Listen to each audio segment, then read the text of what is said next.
Good morning, friends. If you're listening to this today, you might be someone who hasn't paid much attention to your health for most of your life. Perhaps you're feeling worse than you'd like, and you're wondering what you can do about it. Maybe you're asking yourself, what kind of diet should I follow? What supplements should I take? What should I cut out of my life? I want you to know something important right from the start. It's never too late to reclaim your health. Your body comes equipped with natural defense systems that are more powerful than you might imagine. Think of your body like a beautiful home with multiple security systems. Some things strengthen these defenses, while others weaken them by turning off smoke detectors or leaving doors unlocked. Today, we'll learn what strengthens your natural shields and what might be quietly undermining them. Understanding your body's two types of fat. Let me start by explaining something that might surprise you. Not all fat in your body is the same. There are two very different types of fat, and understanding them can change how you think about your health entirely. The first type is white fat. This is the fat you can pinch under your skin, under your chin, on your arms, around your thighs. White fat can also hide deep inside your body cavity, wrapped around your organs. This visceral fat is the troublemaker we need to watch out for. The second type is brown fat, and this is your secret weapon. Brown fat doesn't jiggle like white fat. Instead, it's thin like a wafer and wraps around your neck, sits behind your breastbone, nestles between your shoulder blades, and appears around your belly. Here's the amazing part. Brown fat is metabolically active. It can actually burn harmful white fat through a process called thermogenesis. Think of it this way: you can use good fat to burn bad fat. Isn't that wonderful? Scientists discovered brown fat while studying hibernating animals. They kept finding a mysterious brown mass between the shoulder blades of creatures like ground squirrels. They called it the hibernating gland because they had no idea what it did.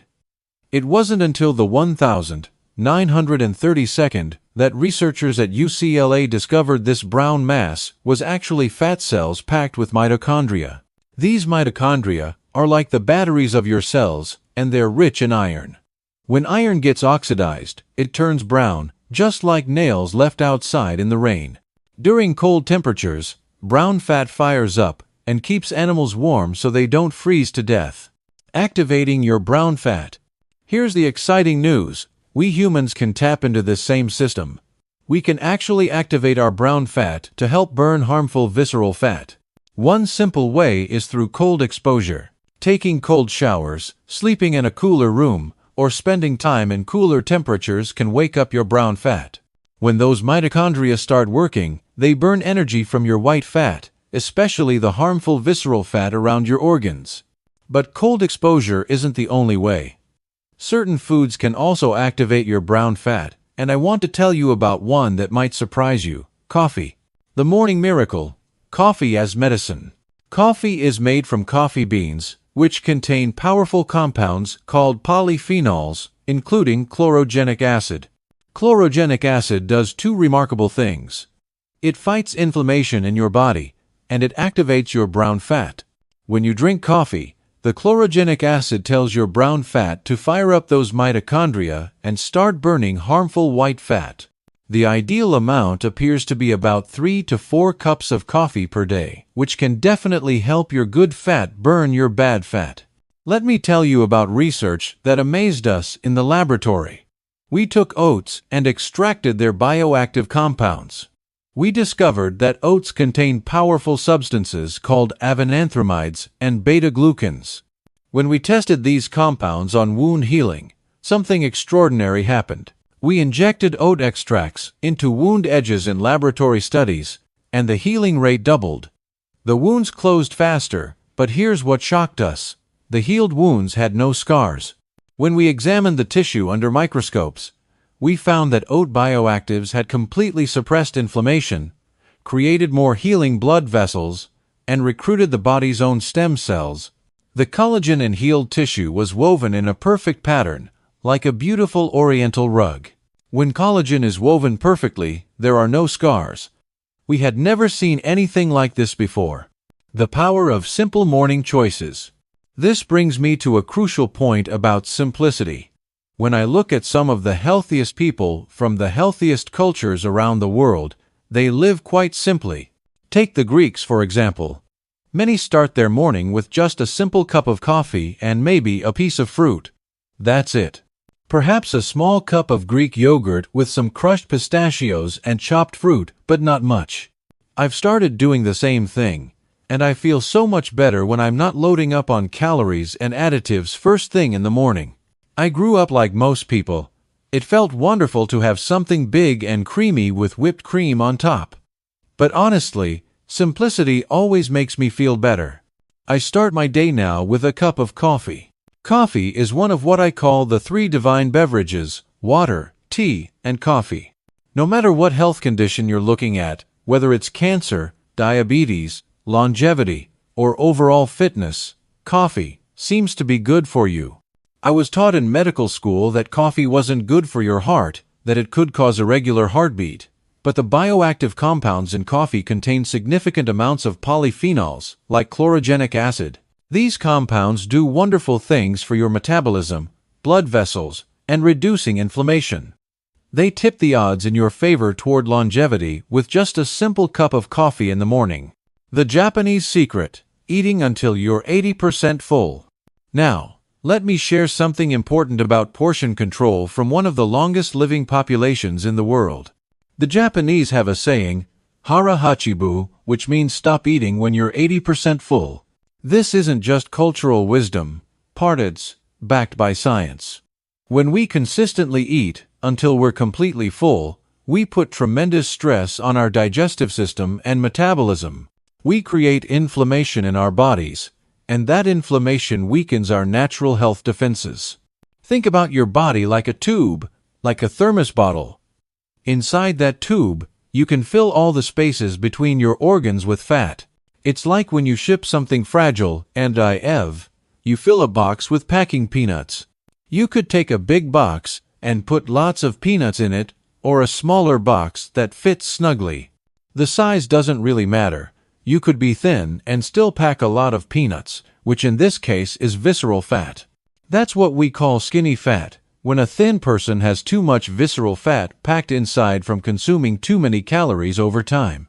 The good news is that with proper eating habits, you can burn off all that excess fat. The natural way to intermittent fasting. Fasting has been around for thousands of years.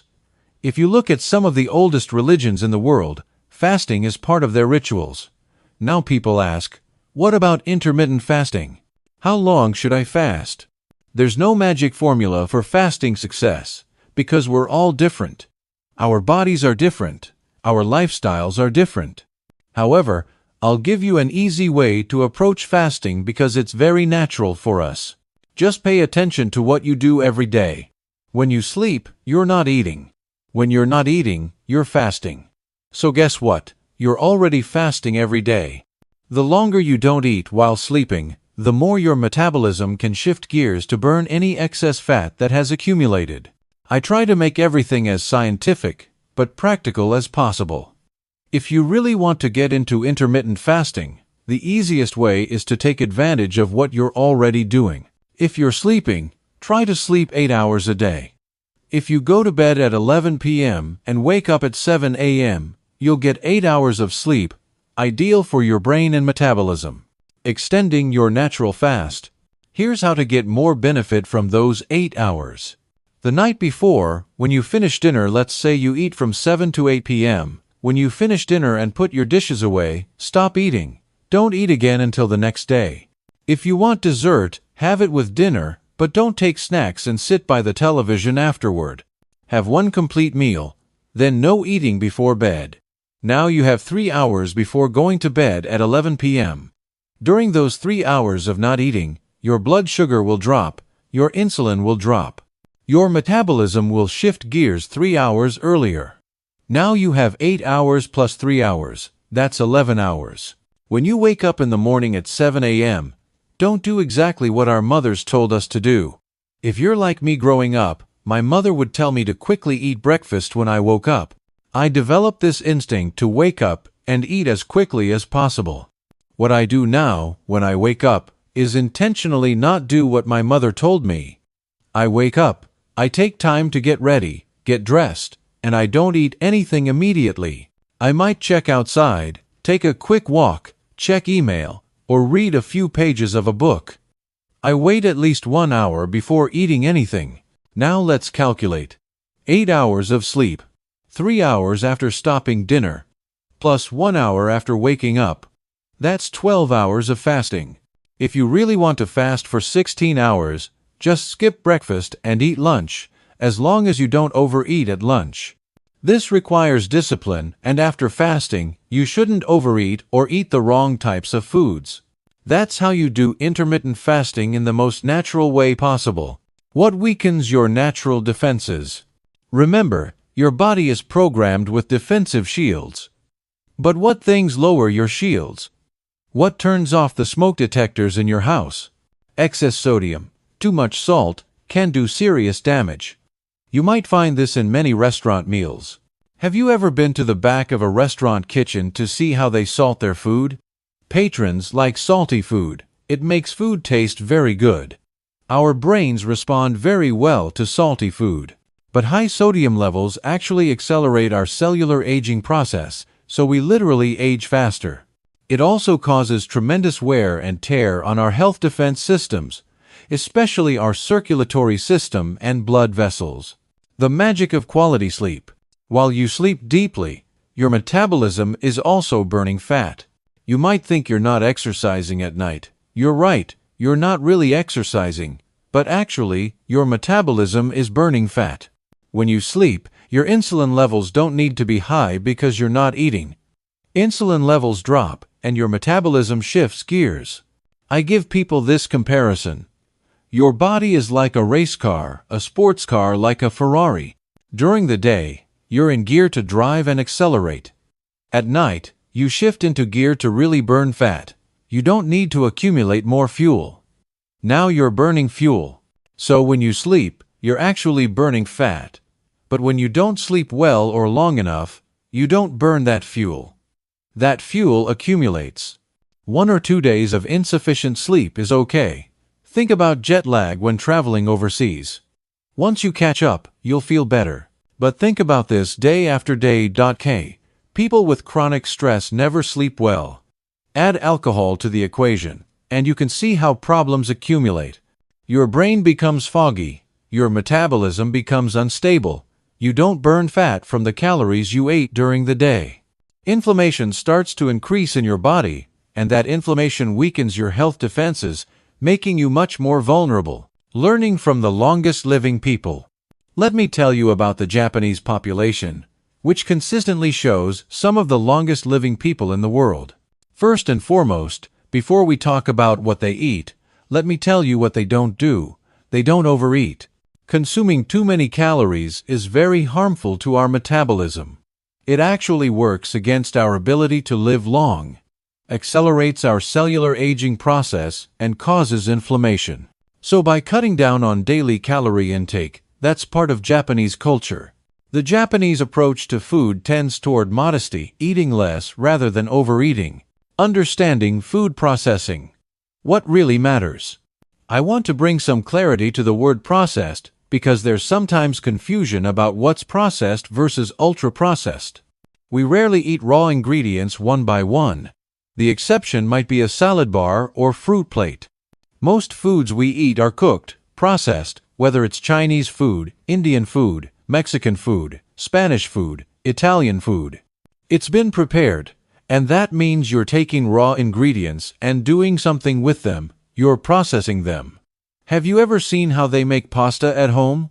Take flour, make a small hole like a volcano crater, crack eggs, then knead until it hardens and roll it out thin. Just like grandmother in Italy has been making pasta for thousands of years. Yes, that's processing. Minimal processing with fresh ingredients can technically be considered processing. But that's not what we're talking about when we discuss foods we should be more careful about. Ultra-processed foods are not foods you make at home. These are things manufactured in large factories where machines extrude ingredients and transform them into shapes like animal-shaped cookies. This wouldn't happen naturally in nature. Then they add many chemicals, emulsifiers, preservatives, artificial colors, artificial flavors, added sugars. All of this is clearly listed on ingredient labels but hidden in plain sight from consumers. Ultra-processed food is a choice many of us have been taught to reach for because of how we grew up. Something taken out of a box that tastes very good and sweet, and isn't too expensive. It's all designed for convenience. The longer the shelf life, the better for consumers and grocery stores. It's cheap and readily available, and designed to make you crave it. Your body's operating system. Never too late to reset. When we're born, we're all like brand new laptops taken out of the box, perfectly designed. You plug it into the wall. When you boot up, the operating system is supposed to work exactly the same way. There are some genetic differences, but lifestyle ultimately determines our fate, 80% or more. The good news is, it's never too late to really go back to your own operating system. That's why I tell people, if you're someone who hasn't really paid attention to your health for most of your life, and you feel bad, and you think it's time to acknowledge this, and you really want to change yourself, how do I do it? What kind of diet should I follow? What supplements should I take? What should I cut out of my life? What you have to realize is that all of us have an operating system inside us that can take back our health. Our metabolism knows how to really be healthy. We know how to reduce body fat. We know how to really regulate blood sugar. Most of us know how to keep our joints healthy. We know how to keep our brains healthy. That's really what comes right out of the factory. That's our operating system. Now, over the years, we mess up the operating system. It's like your laptop. You keep it too hot, you drop it, you download crazy things onto it, it gets viruses. You can keep your laptop in perfect condition, but if you're careless and drop it and do all those crazy things, don't clean it, at some point you're going to regret it. You'll say your laptop runs very slowly, you have viruses, your screen doesn't work well. What can you do? You feel overwhelmed. What I always tell people is, in your body, go back to basics, clean it up, go back to the operating system, and start from there. Practical steps for your health revival. So let me give you concrete steps you can take starting today. Morning routine. Start your day with a simple cup of coffee, black, or with a small amount of milk. Wait at least 1 hour after waking before eating anything. This naturally extends your overnight fast. Meal timing. Stop eating 3 hours before bedtime. This gives your metabolism time to shift into fat-burning mode before you sleep. Portion control. Practice the Japanese principle of hara-hachi-bu. Stop eating when you're 80% full. This prevents overeating and reduces inflammation. Food choices. Focus on minimally processed foods. Choose oats for breakfast. They contain powerful healing compounds. Reduce ultra-processed foods that come in packages with long ingredient lists. Sleep optimization. Aim for 8 hours of quality sleep in a cool room. This activates your brown fat and helps burn harmful visceral fat. Sodium reduction. Be mindful of salt intake, especially when eating out. Excess sodium accelerates aging and weakens your natural defenses. Cold exposure. Consider cooler showers or sleeping in a slightly cooler room to activate brown fat. The science of hope. Remember that remarkable study with oats I mentioned? When we examined how oat bioactives helped wounds heal without scarring, we discovered they recruited the body's own stem cells to the healing site. This tells us something profound. Your body has incredible healing potential that's just waiting to be activated. The same principles apply to your overall health. Your body wants to heal, wants to be strong, wants to defend itself against disease and aging. Sometimes, we just need to remove the obstacles and give it the right conditions. Think of yourself as the caretaker of a beautiful garden. For years, maybe you've let weeds grow and haven't provided proper water or nutrients. The garden looks neglected, but the soil is still good, the roots are still there. With proper care, removing weeds, providing good nutrition, ensuring proper conditions, that garden can bloom again, more beautiful than ever. Moving forward with confidence. As we conclude today's discussion, I want you to remember that small, consistent changes create powerful results over time. You don't need to overhaul your entire life overnight. Start with 1 or 2 changes, perhaps beginning your day with simple coffee and extending your natural fast by an hour. Your body's natural defense systems are remarkable. They've been protecting you all these years, even when you weren't paying attention. Now that you understand how to support them, you can tip the odds in favor of longevity, energy, and vitality. The path to better health isn't complicated or expensive. It's about returning to the basics, honoring your body's wisdom, and making choices that support rather than undermine your natural healing systems. Remember, every morning brings a new opportunity to care for yourself. Every meal is a chance to nourish rather than merely fill up. Every night's sleep is an opportunity for restoration and healing. You have the power to activate your body's natural defenses, burn harmful fat, reduce inflammation, and feel more energetic than you have in years. The choice is yours, and the time is now. Take it one day at a time, be patient with yourself, and trust in your body's remarkable ability to heal and thrive. Your future self will thank you for the loving care you begin today.